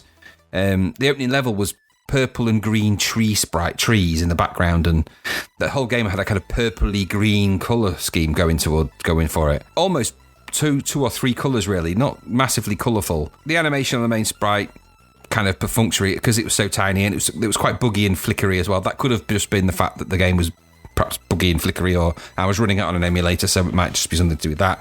But it held no fascination for me in terms of it being about Conan, and it also featured really, really, really savagely annoying enemies like the bats that just follow you around. But it's sort of like, it was like Lode Runner without any people in it, just a one bat that follows you around and just gets in the way. It's not that particularly difficult to avoid, but getting up the ladders had to be pixel perfect, and so you found yourself sort of jumping past them and not being able to quite get to them, and the controls became a little bit, fighting against the controls. What it wasn't was me going into a headlong battle with lots of monsters and enemies and of any kind. So I didn't see any other. I mean, it might maybe in the later levels, if you progress that far, you might get other enemy types of some description. I just encountered a bat, and it just felt like someone had thrown it together without much care, and certainly they'd never in their lives, other than heard the words Conan, never read or seen or anything to do with it, because it just seemed to be, it minimised the entire experience and turned what could have been a great idea for a game. If you'd have just just make it into something more than running up and down ladders. Why that for a Conan game? I don't know. Like I said, I did a quick look on YouTube sort of thing, so I couldn't play it. Would I be right in saying that this bears some similarity to Bruce Lee and the Goonies? Yes. It looked like a purple version of them. Yes, actually, Bruce Lee's very small sprites, couple of sprites, lots of ladders, running around. And way better. Obviously way better sort of thing. I mean, I was thinking, this led me to thinking about Bruce Lee sort of thing, and just as an aside, and the way that Bruce Lee has a sumo, it's a ninja and a sumo coming after you, doesn't it? Sort of thing. Yeah. I thought sumos were not particularly aggressive. The only aggressive sumo I know of is in Man with the Golden Gun, the Roger Moore James Bond film, where he overcomes him by twisting his pants too hard, which is always the way to overcome a sumo. I've lived my life by that motto, and I've never been bested by a sumo to this day. So yeah, it looked to me like someone had seen Bruce Lee and remade that with a Conan variant. That's, I don't know. Is that right? Would that be accurate? Yeah, that's actually a very fair assumption. Only nowhere near as much fun, with the graphics that were nowhere near as good, and just overall very dull. Because remember, Goonies had the sort of two character mechanic, didn't it? You could split characters. Yes. And you had to use two characters to solve the puzzles. You did, yeah. And in Bruce Lee was kind of innovative and new, and you were being chased by those characters. This just, it didn't look great. No. And it's a shame, really, because I imagine Conan, I mean, a few years later sort of thing, we're going to get Barbarian by Palace. Yeah. But it's really, you could just stick Conan at the front of that. Yeah. Because essentially, I mean, Barbarian nicks the moves from the Conan films, doesn't it? For rotoscoping, if I remember rightly, doesn't it? I think it did. But yeah, it's a shame. I did want to play this, but sounds like I dodged a bullet. Yeah, you did. And just one final thing. I don't know why they did this, but this sword that you fire is actually like a boomerang. So you fire the sword and it flies back to your hand, a bit like a boomerang would. I don't know why they did that. I know, and we're not that far off from Ghosts and Goblins. where, if you're going to have a game where you're running around climbing up and down ladders and shooting things, do it like that. Right, so I mean, have you not read Robert E. Howard's Conan the Boomerang? I really want to now. I mean, that's the most popular Conan tale. I'm surprised you've missed it. It's Conan Down Under. And also, I suppose a final note: pick your colour scheme when you make a game. All right? Yeah. Pick your colour scheme. Don't make it. If you're going to have trees, don't make them purple, green, and brown. Those three colours have never been used to any great effect in any game, as far as I'm aware. No, and they're not. I think the idea of the purple was meant to be kind of mystical purple. I don't know. Games do use that kind of wizardy games do tend to use that colour a bit, but this is just rubbish. And I'm not sure if the two designers who made this game did any others, but probably not after that. Yeah. It's a shame as well because, we are big Conan fans. Yes, absolutely. Barbarian, anyway, not Destroyer. I quite like Destroyer in its own crazy way. But, right. And on that note, I'm moving. I'm moving forward. I won't hear good things said about Destroyer. Similarly, I won't hear good things said about Operation Swordfish. No. Which is our next game. Operation Swordfish, I don't know, it's like a crap section of Beachhead. It's exactly that. I mean, that was my notes. If they've just taken a chunk out of Beachhead and made it into this, I'm like, it's just nicked. Just blatantly nicked it, and not very well.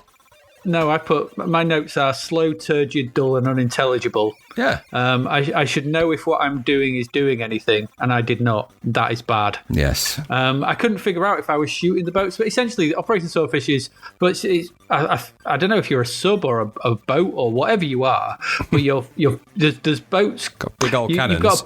You've got a big circle you're looking through, which I presume is supposed to be maybe a periscope or something. I don't know if I was looking at it right. I can't remember. I maybe wiped a lot of this game from my mind for sanity reasons. But there were boats moving from right to left. You would move a cursor towards them and press the button. Then your cursor would jump back to the bottom. And I didn't know if I'd shot at them. And I didn't know if I'd... And then randomly they would blow up. Ugh. You just look at these games. You look at things like Gribbly's and, Entombed even sort of thing, and Drop Zone and what the last game we're going to look at tonight sort of thing. And then you look at this, and it's like, what is going on? Yeah. Why would anyone think? I mean, we'd had in America 2 years prior sort of thing, we'd had a huge, the huge crash because of an avalanche of shit software. Yeah. And this is just that again. I'm surprised we didn't have a huge crash in the mid-'80s in the UK, because you look at some of the shovelware and it's dreadful. I would be put off buying any games again for my Commodore 64. If I went out one day and bought Hunchback at the Olympics, Conan, Operation Swordfish, and Circus, I'd be questioning my life choices. Yeah. Well, you're coming to the end. You really, around this time, it's maybe towards the end of 1985, but around this time, you're actually coming to the end of this era of stupid games that people just released because they wanted to cash in on the games craze. Yeah. So it starts to come an end because games actually start to become a bit of an art form, and people start to take them more seriously. And software publishers start to hire good programmers, and graphic designers start to make a name, and musicians step in, and it's in this sort of pubescent area of the games industry in terms of its Commodore 64 anyway. There was still that, in the magazines, the adverts, there's still quite a lot of those listings for lots of multi-games on a tape, and there's still that little bit of, there's still a few home-coded games out there that are creeping into the world, and gradually they do disappear, but you get the odd legacy one, and this one just blatantly rips off Beachhead in a way that surprised me that, again, as we've discovered with other games of this sort of rip-off type, if I want to play that, I'll just go and play Beachhead. I don't need to. And why Operation Swordfish anyway? But anyway, I just put it was rip-off nonsense, and I don't, I have no time for it. If you're going to play a game, you're going to go to the effort of making a game, make your own. Yeah. Yeah, don't just rip off something. And like I said earlier on, there was the what was the other one? The one of the first ones we talked about today. Amazon Warriors. Well, not the Amazon Warrior. Sci-Fi 9, which seemed to rip off Beachhead as well. Yes, it did. Yeah. So we've got two games here, sort of thing, that seem to rip off, a much, much better game. And Beachhead was great still, but these are awful. Well, yeah, and when we say rip off, this isn't just them using it as a thematic template, boilerplate for it. It just rips it off completely. It's the same guy. It's the same sort of cannon at the bottom. It's shooting at the same kind of airplanes. Airplanes animate in the same way. The ships sail across in the same way. This is that level from Beachhead ripped off, and I, again, I'm getting in my time machine right now. And Operation Swordfish, you're on my list. I think the thing is as well, sort of thing. I mean, these.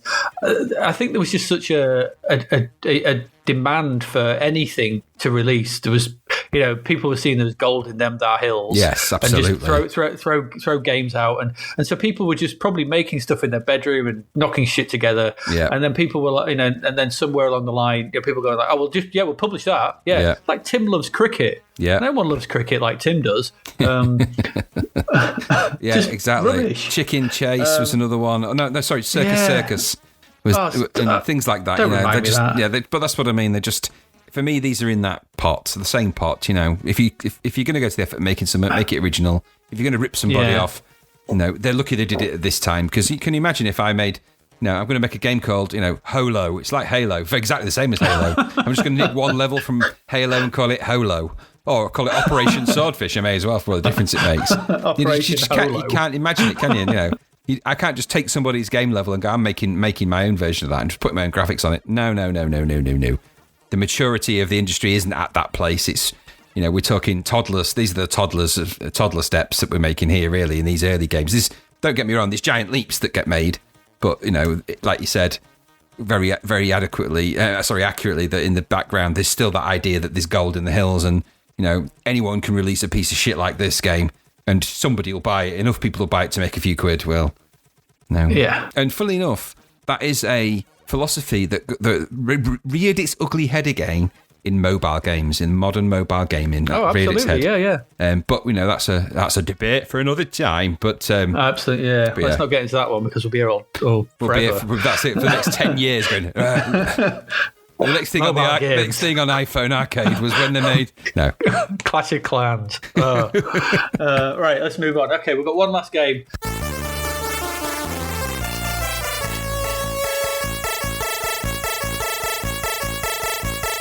I'm not sure there is actually that much to say about this one. It got a sizzler, and it's Boulderdash 2. What do you say about Boulderdash 2? Well, it's more Boulderdash. It's just more Boulderdash, and I think that was the even though it was a sizzler, that was their not criticism, but that was their kind of shot across the bow. We'll give this a sizzle this time, but do something a bit more. Do something else with it.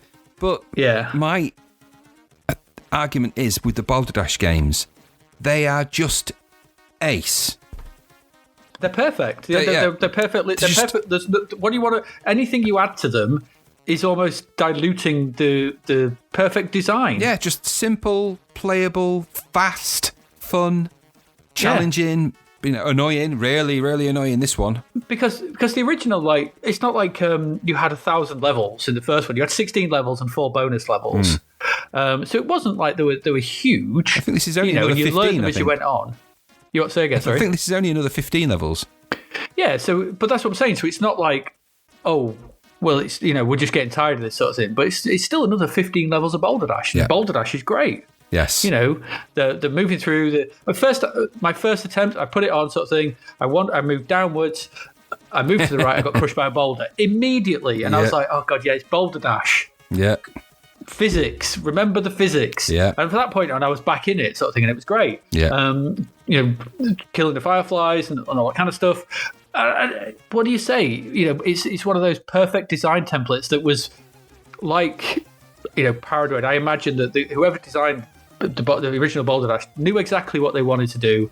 They probably had a few ideas, but was digging through dirt, finding diamonds with physics for boulders that drop. Yep. What more do you want? Perfectly lovely designed levels. They're great. It's just I love Boulderdash. Do you know what? Technically, this game is incredible for its time. It really is. Yeah, it really is. This is a really, really well engineered game. It's like we said about the Braybrook game, Gribbly's Death. It's polished. It's finished. It feels it. Yeah, it does. But actually, there's a lot more to this game in terms of its strategy than it's just first appears. It's not a game you can just run through and expect to really solve. You can try it that way if you want, but you have to really think about where you're going to drop them boulders on them butterfly things and what you're going to do and what sort of route you're going to take past them, because they are going to follow you and they are going to be a real pain and you are going to die if you don't think about what you're going to do with them. And I genuinely like it, and I think as with Boulderdash 2, this is actually, I think, if it's even possible, it runs a bit slicker on the C64. So it seems, even though it seems to look the same, I think the graphics on the main screen are a bit better. The main sprite is a little bit more defined. It runs faster, a little bit faster. I think they just got a little bit more power under the hood in terms of it, and I think it shows in the way it plays. But what's the fault about it? It's the Boulderdash games are just really great games. And what surprises me is that, are there modern Boulderdash games? Have they ever been converted? As the guy that did this, or the people who made this, there must be some, surely. I think if you look at games like, I mean, it's not one for one sort of thing, but if you look at games like Spelunky, and that kind of underground exploration with boulders and stuff and all that, you could probably draw lineage back through Spelunky. I know it's got its roguelike elements and stuff in Spelunky, and this is more designed, but it's still that you're pushing stuff around and you're dropping stuff on stuff, and you're trying to work out a way through. There is elements of that in there. So there is. I mean, to be fair, sort of thing for me, Boulderdash was always was then went on to influence the Mr. Driller games. Yeah. And things like that, but it's a design masterclass. Yes, Boulderdash, because everything works with everything else perfectly. It's again, like I said, sort of thing. I can't remember what game I said it about, sort of thing, but it's a game where you die because of your errors. Yes. Not because the game is cheap, not because the game mucks you around. It's because you didn't plan well enough. Yes. And you didn't react quick enough, and you made the mistake. This is your fault. You died. Yes, and that is perfect game design. It's it's what works with Mario platformers. You died because you made a mistake, not because the game was cheap. And there are some cheap elements in parts of Mario. So I think there are some elements, sort of thing, which are thingy. But Boulderdash is not like that. No, it is entirely your fault if you die. Every game, and I think that's one of the brilliant things about it. It's like that first level on this. You've got to blow that firefly up to destroy the wall. Yeah, to get through. And then you've got to. Then I went through it, sort of thing, and dropped a boulder into the magic wall without digging the ground out underneath. And then I stuck myself because I couldn't get enough diamonds. I was like, but that was my fault. All my fault. The Boulderdash games are a perfect, design template sort of thing that. Yeah, and I think if Zap going, which is more Boulderdash, I'm like, yeah, I'm exactly like you. Yeah. So? Yeah, and this is up, down, left, and right. This is basic game control stuff, right? This isn't complex controls. This isn't press the fire button and move left and it does this, it does that. It's up, down, left, and right. This is. But you can hold the fire button to push stuff. Yeah, so you can push the rocks. But I mean, it's just that kind of push, pull, move around a bit, and avoid. Yeah.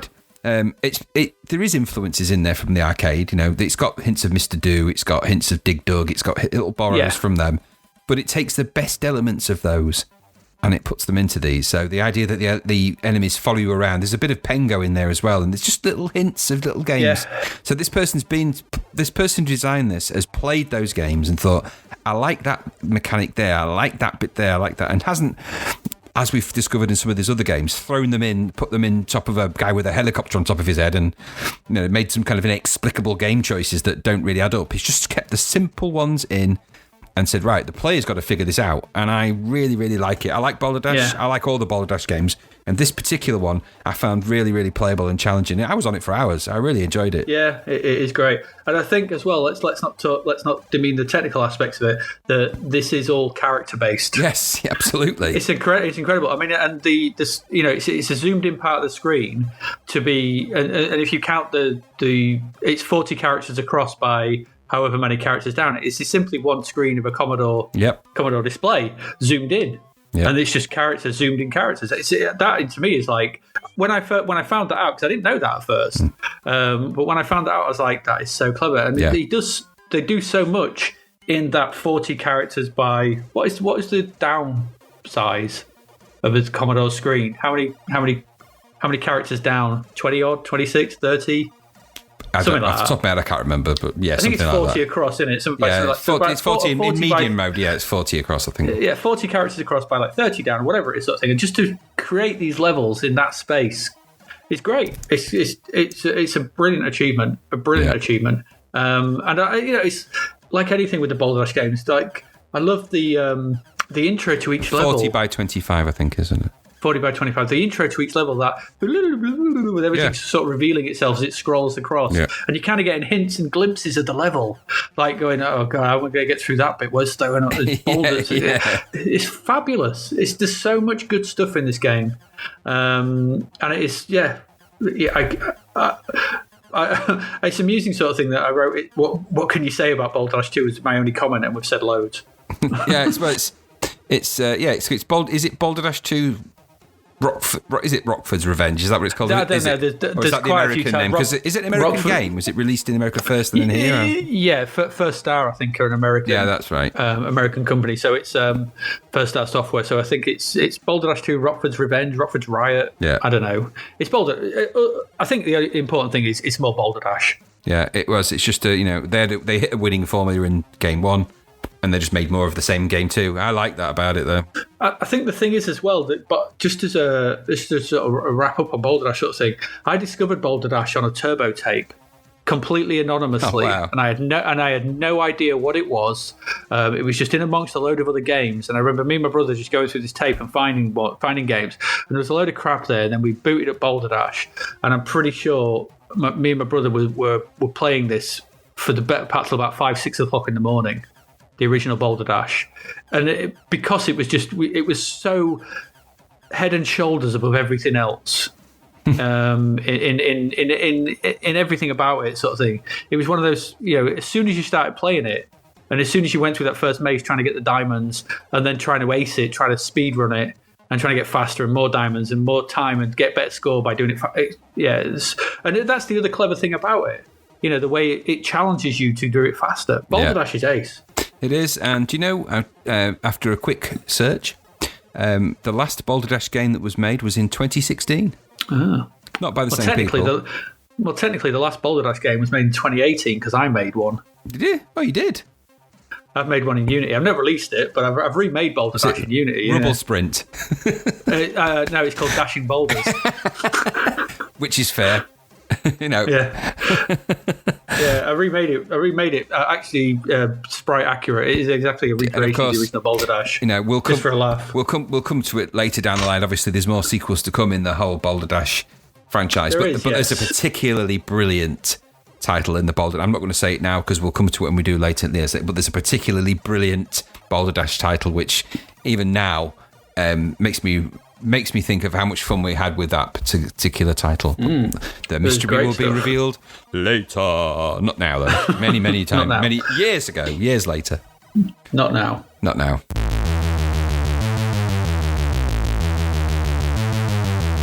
There we go. So that's it. That's our coverage of the games in this issue of Zapped 64. That's for July 1985. Just before we move into the Crapverts, so just round up the games we've looked at. So we've looked at Drop Zone, Roland's Rat Race, Sci-Fi 9, Kickstart, Knockout, Chicken Chase, Strange Loop, Amazon Warrior, Circus, Entombed, Taskmaster, and Whirly Nerd. We've looked at Gribbly's Day Out, Hunchback at the Olympics, GhettoBlaster, Conan, Operation Swordfish, and Boulderdash 2. As ever, we're going to try and pick probably 3 games. I don't think we'll have much trouble here that we would recommend you go back and look at. Do you want to go first? I'll let you go. Drop Zone, without a doubt. Straight off the gut back. Okay. Drop Zone for me. Damn you, you picked it. I'm going to go with probably Kickstart. Yes, I would agree. I think that's a very good choice. And I think third game, I would suggest, because I really like it, I would suggest Boulderdash 2 because I would too. I don't think you can ever go wrong with it. No, I think we would have got into a massive argument if you hadn't said that just then. No, Boulderdash 2. Part of me thought for a minute about, we didn't put Gribblers in there and we didn't put Entombed, but do you know what? There's better games to come from those, but Boulderdash 2 is ace. So I think the two we've put. So I think we've got a really, really good shoot 'em up. Probably the pinnacle shoot 'em up on the C64 at this point. Yeah. In the Entertainment Drop Zone, we've got a really, really good party game. Unusual, which is Start of the Trials game, and a cheap one, and we've got a really, really good sort of explorer puzzly strategy thing. Yeah. It's really hard to pigeonhole Boulderdash 2, and I think I think that shows off what the C64 was really capable of at this point in time.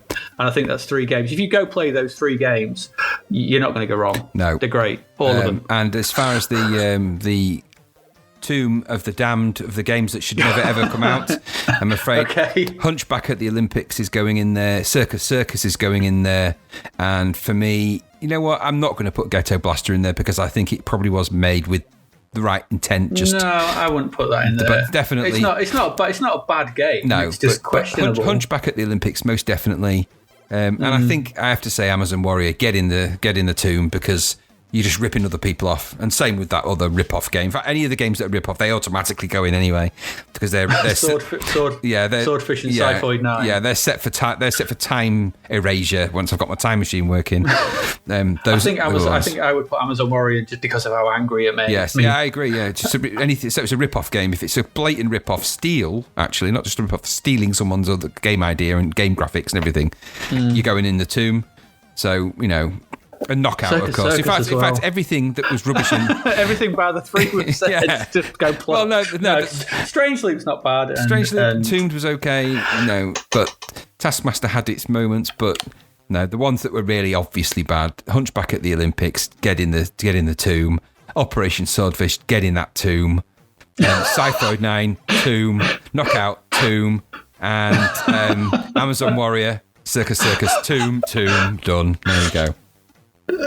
Okay, we're not. Yeah, we'll throw away the key to that too. Yes, absolutely. But go play it. But yeah. So our recommendation. So Zap to the Past recommendation for issue 3 of Zap are Drop Zone, Kickstart, and Boulderdash 2.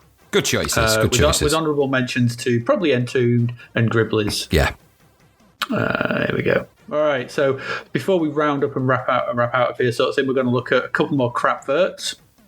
We looked at GhettoBlaster and Doughboy last time. Our next one to look at is From Game Board to Keyboard, Monster Trivia. What's up with that monster? What is that? Got a lot of books. What is that? Before we go on, before we do anything sort of thing, to describe this, just to look at what looks like a really confused and slightly scared monster with a New York Mets. Is that a New York Mets cap? I think so, yeah. With bright yellow hair. And he's holding an American football, and for some reason he's got a belt with Kiss on it.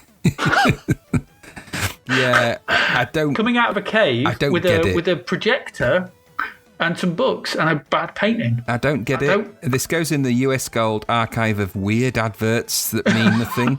I don't even know. There's a screen grab of it. I can't even tell what's going on. But it's also, you'll notice that Super Huey and Richard Petty's Talladega are both advertised on the same one, but that monster it looks a bit like, do you remember?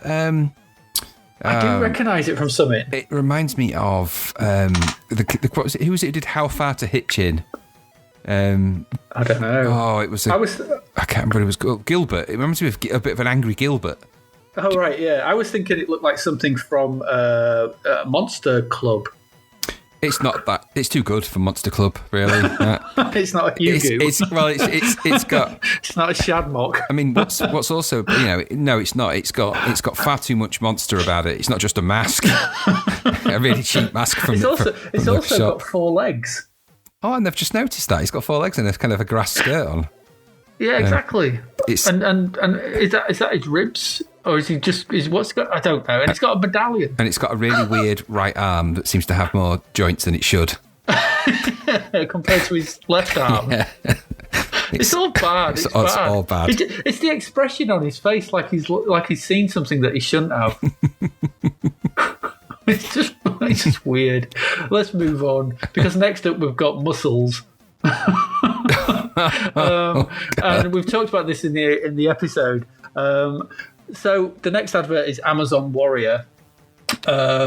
So at the top it says "Run for your life with Amazon Warrior," and there's some bats and a spider and some thingy. And then there is a picture of the titular Amazon Warrior. And what this is like somebody's described what muscles should look like on a person. Yeah. To someone who's never actually seen anyone with muscles. Yes. And then only seen someone who's about 80 years old with muscles. Yes, they start... These have been these have been weather browned. Yeah, they start with the best of intentions, the neck. They go as far down as the chest and shoulders and biceps, dare I say. And then from there down, it all gets a bit peculiar. It's like he's had some kind of surgery and his abdominal muscles have gone all over the shop. There's anatomically questionable ridges. Yes. I think is the way... I can't describe it any better. No. It's it's a recognisable human figure, but that middle section and just the amount of creases on him. He's creasy and greasy. And weren't they the football pundits in the 80s?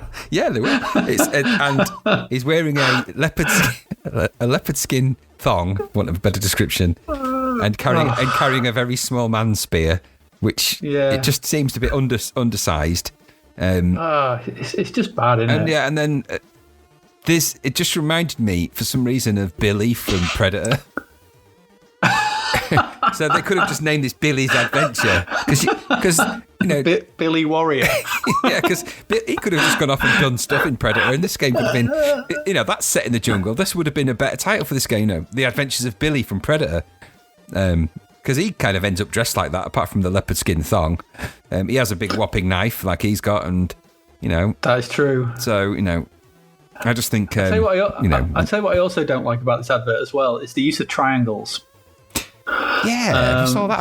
There's triangles at the top with "Run for Your Life" with like a yellow triangle at the bottom. There is the new generation software at the bottom, which is in the triangle, and then there's these two weird red triangles, sort of accentuating the text. Why is 4 outside of the triangle? Well, even the Amazon writing's kind of triangle-y as well. Yeah, he's a triangle, and it's just it is. But bad advert for a bad game. Yeah, and that doesn't look like it features much about the Amazon, really, there. Forest Warrior. Or maybe Forest of Doom. Oh, why don't you just call it what it is, right? Forbidden Forest, right? However, as bad as this may look, sort of thing, this is like a Boris Vallejo picture when you compare it to our next one, which is the advert for Knockout. And I can't even begin on this one. I don't know which bit to start with. It made me laugh. What tickled me straight off the bat is that I didn't realise that you were play was called Slugger Sam, and it says looking for that killer punch, but the Italian stallion is ducking and weaving like a ballerina. None of those things happen in that game. And there it is, the famous joystick shuffle. Slugger hits the canvas. 1, 2, 3, 4, 5, 7, 9, and out. The stallion wins and can now go to the challenge for heavyweight title. What was he in if he was fighting? What English is this? Hang on, it says better than a ringside seat, be there in the ring. Oh, God. They've gone into pirate talk. Yeah, they have. Be there in the ring, swapping pictures. Better than a ringside seat. But never feeling a thing. Box clever with Knockout, the fight game of the century. That's quite the claim, considering they've got 15 years left of the century. Yeah, and what made me laugh is that, are you the microweight champion of Britain? No one wants to be the microweight champion, right?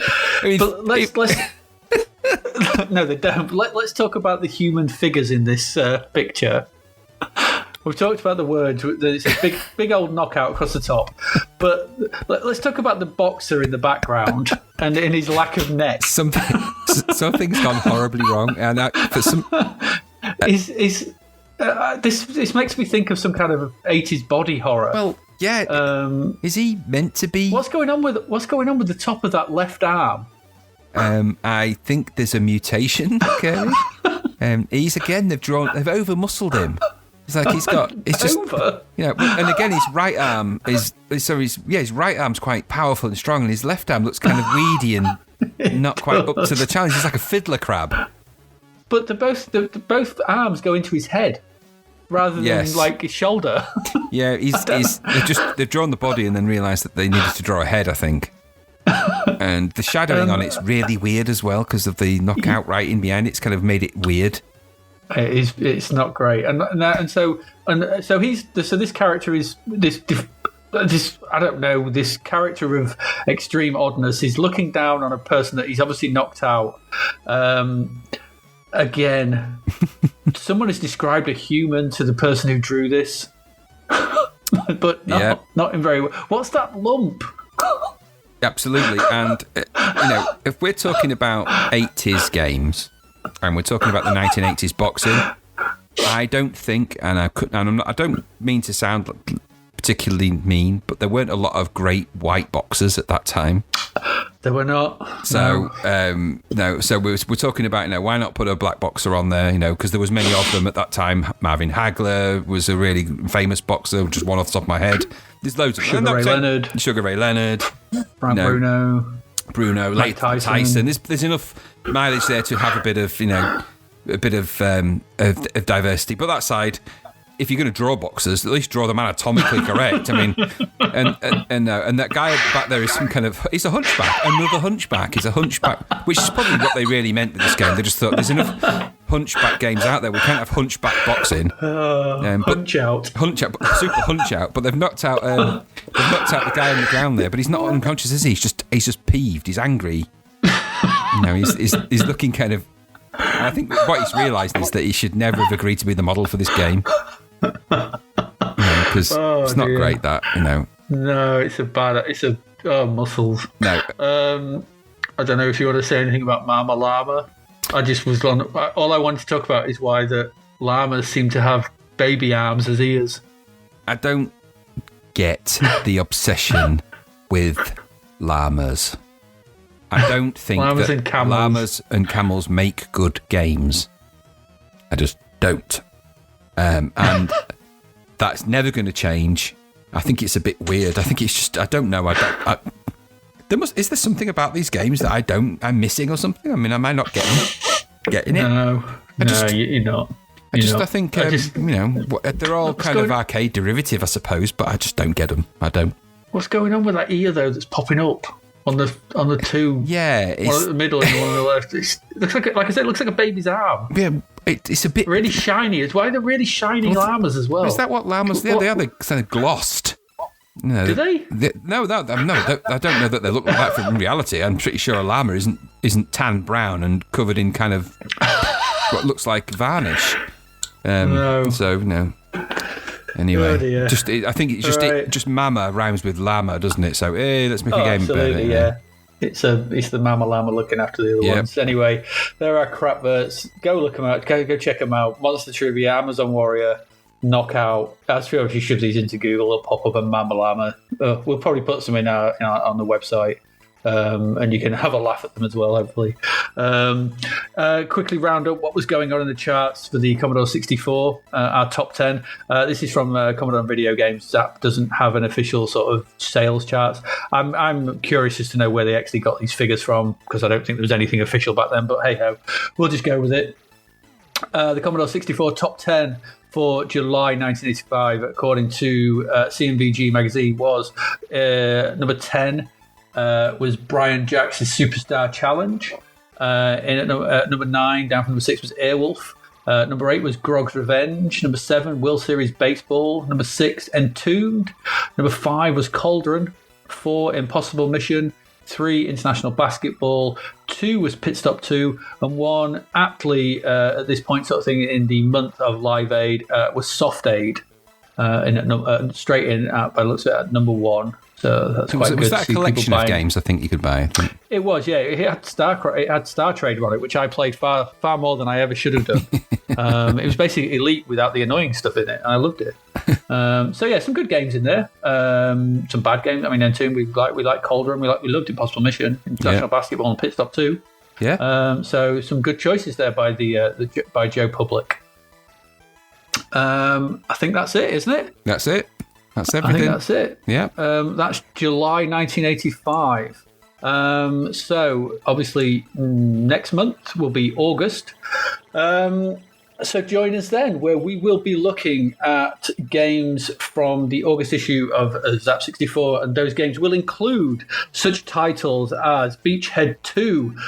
You've heard us mention Beachhead a number of times now. We've got the sequel. We'll see how we get on with that. We'll be looking at probably Fourth Protocol, which I seem to remember being quite an interesting game. Commodore did International Tennis. We'll probably take a look at that. We may also take a look at what else we got down here. The Scrolls of Akbar Khan. Or maybe that might be an adventure game. I don't know. So we might have a look at that. We've got Rocky Horror Show. Stop the Express. That's a Crowther one, isn't it? It's bound to be. Yeah, I'm sure it is, sort of thing. We'll also be taking a look at Roger Moore's Brown Coat Adventure. Oh, no. Brown Jacket Adventure and View to a Kill. Oh, my gosh. And probably rounding things off, we will be sampling the delights of Way of the Exploding Fist. Ooh. So some really cracking titles there for our next episode. So please join us on Zapped to the Past. I've been Adrian Mills. I've been Graham Reddings. Yeah, and you've been listening to us, and for that we can only apologise. See you next week. Thank you for listening to the Zapped to the Past podcast. We hope you enjoyed our deep dive into the world of Commodore 64 games, as well as the music, sights, sounds and news from around the 1980s, driven, of course, by the issue of Zapped 64 magazine published at the time. We will be back next week with another podcast, so do please join us. Until then, please head over to zappedtothepast.com to sign up to our email list, as well as check out all the links and resources in the show notes. You will also find us on Facebook, Twitter and Instagram under Zapped to the Past. The Zapped to the Past podcast is written and produced by Adrian Mills and Graham Reddings and recorded at Flaky Bits 2.0 Studio. All opinions expressed are those of the writers, and while we indeed love Zapped 64 magazine, the Zapped to the Past podcast is not affiliated with it in any way. Stay safe and see you next time.